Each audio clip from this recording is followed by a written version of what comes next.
Chapter 4. Brian. 2 points plus one big point. I wait until after my karate class on Saturday to give my mother the note from Mr. Bigham. Your father's going to have a fit, she says when she's read it, but I can't begin to deal with this now. Go take care of your brother while I make dinner. I'm in the living room showing Tyson my new karate move, an uppercut punch to the jaw, when I hear my dad's pickup rumble into our driveway. A few minutes later, he's shaking the note from Mr. Bigham in my face and screaming at me. Just look at this. You've been in school for a week and you're already in trouble. But I didn't do anything, I tell him. Exactly what I was afraid of, he yells. You didn't do anything. Let me see your notebook, he turns to my mother. Haven't you been helping him with his homework? When, she asks. After I made dinner, washed the dishes, given Tyson his bath, done the laundry. And what am I doing, he yells, only working from sun up to sundown to support this family. Oh, yeah? Well, me too, she shouts back at him. Have you forgotten that I work at the hospital all day? I take Tyson by the hand and head out of the living room. I figure since they're fighting, maybe they'll forget about me.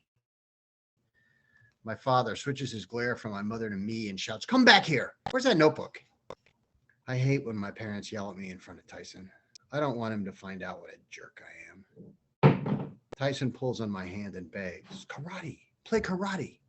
And no more karate lessons, my father yells. And no more hanging out with those good-for-nothing friends of yours. After dinner, he tells me, Brian, there'll be no television for you tonight. You're hitting the books. That's exactly what I want to do with my school books. Hit them, tear them, burn them, destroy them. While my parents and Hillary are laughing at Saturday night sitcoms on TV, I'm in my room copying each of my spelling words 25 times. At 10 o'clock, my father comes in to check on me, check my work and to test me. We'll do this every night, he tells me. I'm checking everything you do. He looks over what I've written so far. Incredible. Just look at that. He points to where I printed INCERDIBLE and says it's cred, not CERD. You misspelled it 25 times. How are you going to learn if you can't even copyright? And this handwriting, who can read it? Well, I can, I say. He yells, don't get fresh. Then he tests me on all the spelling words except for incredible.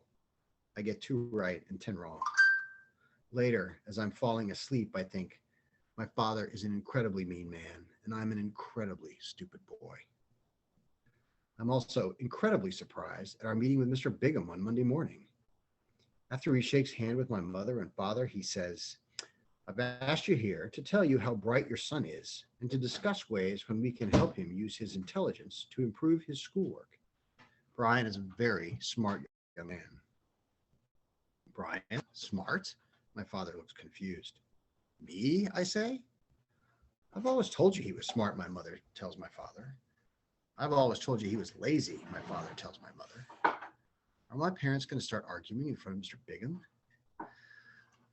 I don't think Brian has been lazy, Mr. Bigham says. I think he's been discouraged. He looks at me. I will bet that at the beginning of this school term, you promised yourself that you would do better in your schoolwork than you did last year, that you would work extra hard. I think you told yourself, I can do it. But then when you tried, all the letters got scrambled so that you even misspelled your own name on the board. He looks right into my eyes, into my brain. Is that what happened? Yes, I whisper. That's what happened to I said. I can do it, but I couldn't. I knew that then Bigham is no ordinary person. In addition to being the strongest man in Sharon, or maybe all of Connecticut, he's a mind reader. My father says, tell us Brian is smart if he has so much trouble with simple things like spelling. I tried helping him with his spelling this weekend. No matter how many times he wrote those words, he couldn't get them right. Mr. Bigham nods and says, well, I know that Brian has a lot of trouble with spelling, but there are different ways of being smart. And some very smart people have trouble with reading the letters of the alphabet and putting numbers in order. And I think Brian is one of them. That's when Mr. Bigham says he's convinced that I have a learning difference called dyslexia, and explains that it's hard for people with dyslexia to learn to read and remember some kinds of things, like the capitals of states, I say, and the multiplication tables, even the 5 timeses. He smiles. That's right. That kind of memory work is very challenging for you. For other people, it's as easy as 1, 2, 3. Yeah, people like Isabel Morris, I say. Exactly. Mr. Bigham holds up my test papers. I see from testing Brian that he can understand really difficult ideas, and he thinks in interesting and creative ways. He looks at me as if I'm someone really special. Did you know, he asks, that the actors Tom Cruise and Cher are dyslexic? So were Thomas and Albert Einstein and Leonardo da Vinci. Like them, Brian, you have great intuition. That means you can understand things without going through a lot of steps to get to the idea. You have an excellent mind. There are lots of things you will learn faster and understand better than people whose minds work in an ordinary way. Mr. Bigham seems so impressed with my special brain that I don't have the heart to tell him I'd rather have a more ordinary one. Or that wouldn't get me in trouble with my parents, and that would get me good marks in school. He has all sorts of plans for me in my brain. First of all, he wants my parents to say it's okay for me to take more tests with a specialist to find out more about my learning differences and to make it official on my school records that I'm dyslexic. Next, he wants me to start going to the resource room during study period and get help with my homework. And I'm going to give you extra help too, he tells me. We find a way to get you over some of these reading problems. He looks me right in the eyeballs. You're going to have to work hard. Now that I know how interestingly your mind works, I'm going to expect a lot more from you in school. I want you to start making a real contribution to the class. And don't worry, I'll know what kind of questions to ask you. That's when my father says he will help me at home. Mr. Bigham reads my mind and says that he thinks that my father makes me nervous when he helps me and asks if my mother could do it. I could help him if somebody else did the dishes for a change, my mother tells my father. My father says, well, doing the dishes is a lot easier than helping him with his homework. Mr. Bigham says that the best help would be if they could hire a tutor to work with me once or twice a week.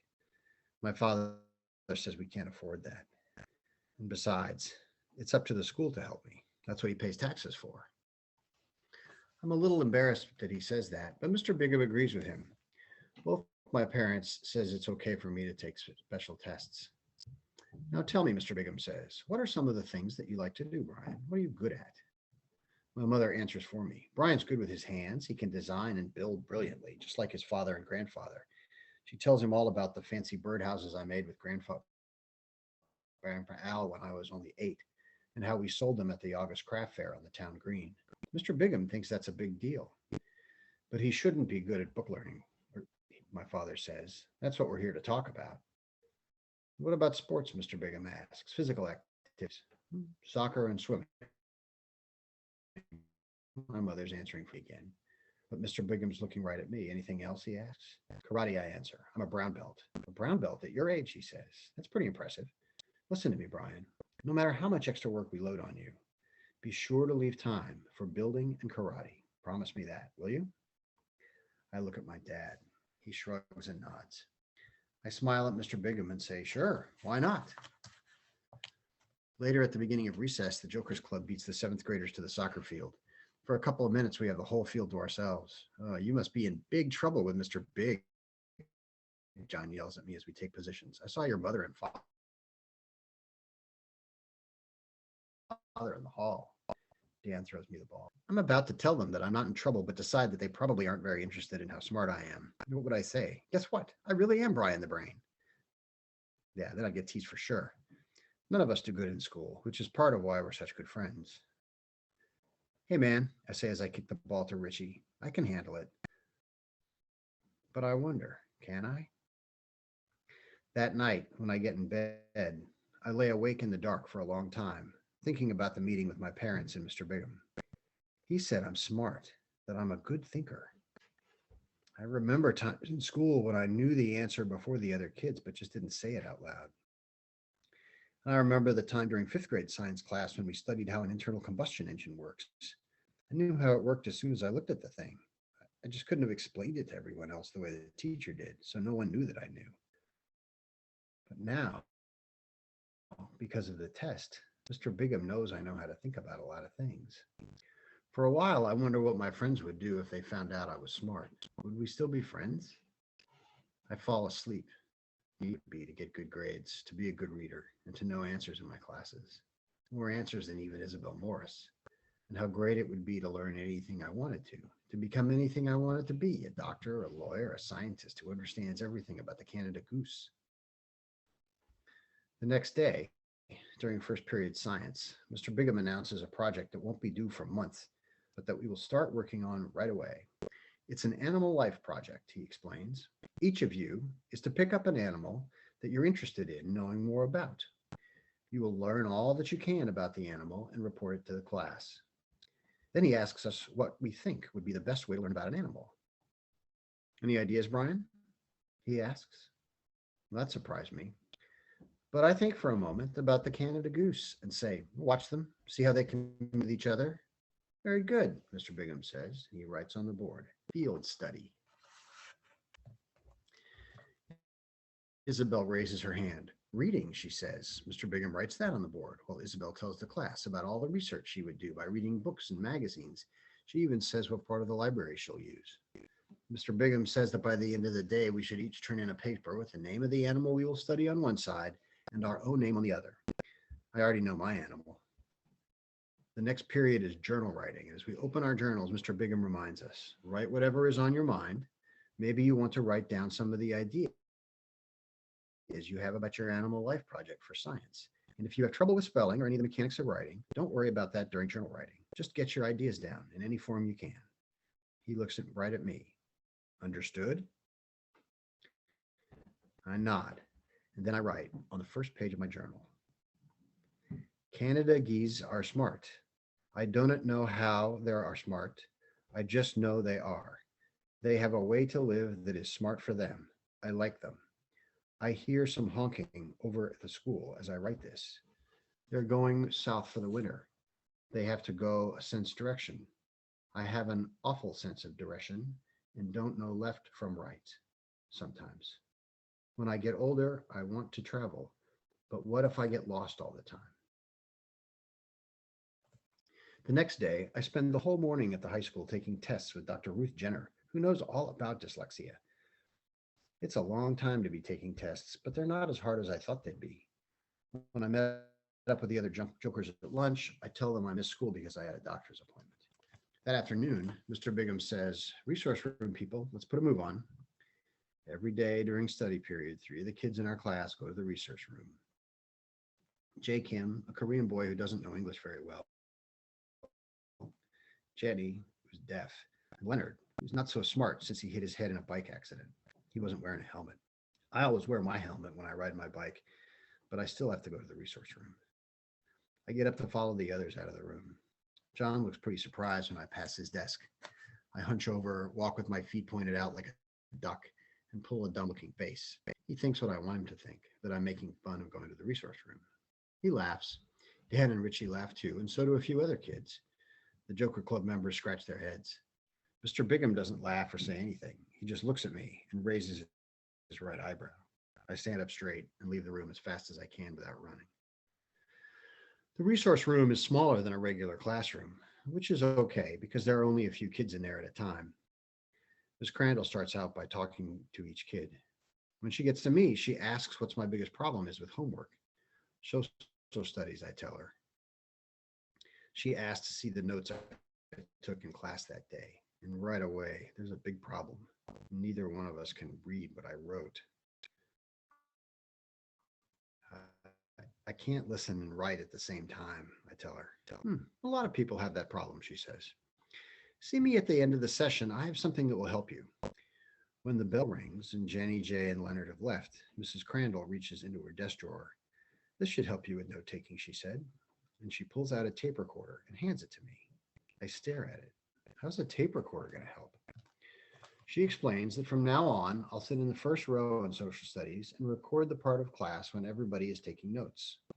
That way, she and I can listen to the lecture later, and she'll help me to write out my notes. At the bike rack after school, Dan marks down my 2 points plus 1 big point in the Operation JDBR scorebook.